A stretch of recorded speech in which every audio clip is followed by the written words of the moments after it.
ಕಾಂಗ್ರೆಸ್ ಅಭ್ಯರ್ಥಿ ಸೆಂಟ್ರಲ್ ಗೌರ್ಮೆಂಟಿಂದ ನಮ್ಮ ವರಿಷ್ಠರು ಅವರೆಲ್ಲ ಒಂದು ವಿಚಾರವನ್ನು ಎಲ್ಲರ ಹತ್ರನೂ ಮಾಹಿತಿ ತಗೊಂಡು ಅವ್ರು ಹೋಗಿದ್ದಾರೆ. ಅದನ್ನು ಗೊತ್ತಿದೆ ನೀವೇನು ಕೇಳ್ತೀರಿ ಅಂಥೇಳಿ. ಅದೆಲ್ಲ ಪಕ್ಷ ಏನು ತೀರ್ಮಾನ ಮಾಡುತ್ತೆ ಅದಕ್ಕೆ ಬದ್ಧತೆಯನ್ನು ನಾವು ಯಾವತ್ತೂ ಕೂಡ ನಾವು ಮಾಡ್ತೀವಿ. ಅದನ್ನು ಯಾವುದೇ ಕಾರಣಕ್ಕೂ ಇದಾಗೋದಿಲ್ಲ. ಆದರೆ ಒಂದು ವಿಶ್ವಾಸ ಇಟ್ಕೊಳ್ಳಿ, ಈ ಸತಿ ಮಾತ್ರ 2010 ಕಾಂಗ್ರೆಸ್ ಪಕ್ಷದ ಅಭ್ಯರ್ಥಿ ಬಂಗಾರಪ್ಪಾಜಿಯವ್ರ ಚುನಾವಣೆಯಲ್ಲಿ ಅವರು ಸೋತು ಆ ಸಂದರ್ಭದಲ್ಲಿ. ಆದರೆ ಇವತ್ತು ಅದೇ ಒಂದು 13 ವರ್ಷ ಆದಮೇಲೆ 13-14 ವರ್ಷ ಆದಮೇಲೆ ಒಂದು ಒಳ್ಳೆಯ ಅವಕಾಶ ಸಿಕ್ಕಿದೆ.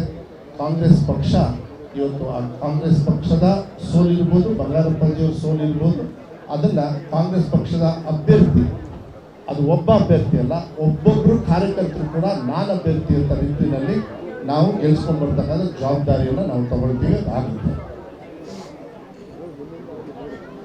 ಮೈಕ್ ಇದೆ ಬೇಕಾರಲ್ಲಿ. ಮಂಜು ಯಾರು ಅಲ್ಲ, ಬಸವರಾಜ್.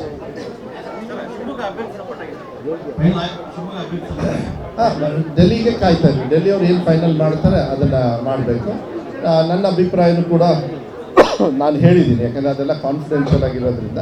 ಮತ್ತು ಬೇರೆಯವ್ರ ಅಭಿಪ್ರಾಯ ಅವ್ರು ತಗೋತಾರೆ. ಇಲ್ಲ, ನಾನು ಆ ಡೀಟೇಲ್ಸ್ ಎಲ್ಲ ಹೋಗೋದಿಲ್ಲ. ನಾನು ಇಡೀ ಶಿವಮೊಗ್ಗ ಜಿಲ್ಲೆಯ ಎಲ್ಲ ಕಾರ್ಯಕರ್ತರ ಹೆಸರನ್ನು ಕಳಿಸಿದ್ದೀನಿ. ನಾನು ಗೀತಕ್ಕನ್ನು ಕಾರ್ಯಕರ್ತರೆ, ಅವರೇನು ಸ್ಪೆಷಲ್ ಅಲ್ಲ, ಮಧು ಬಂಗಾರಪ್ಪ ಸ್ಪೆಷಲ್ ಅಲ್ಲ, ಗೀತಕ್ಕವ್ರಿಗೆ ಮಾತ್ರ. ಅದು ಅಷ್ಟೇ, ಅಲ್ಲಿಗೆ ನಿಲ್ತದೆ.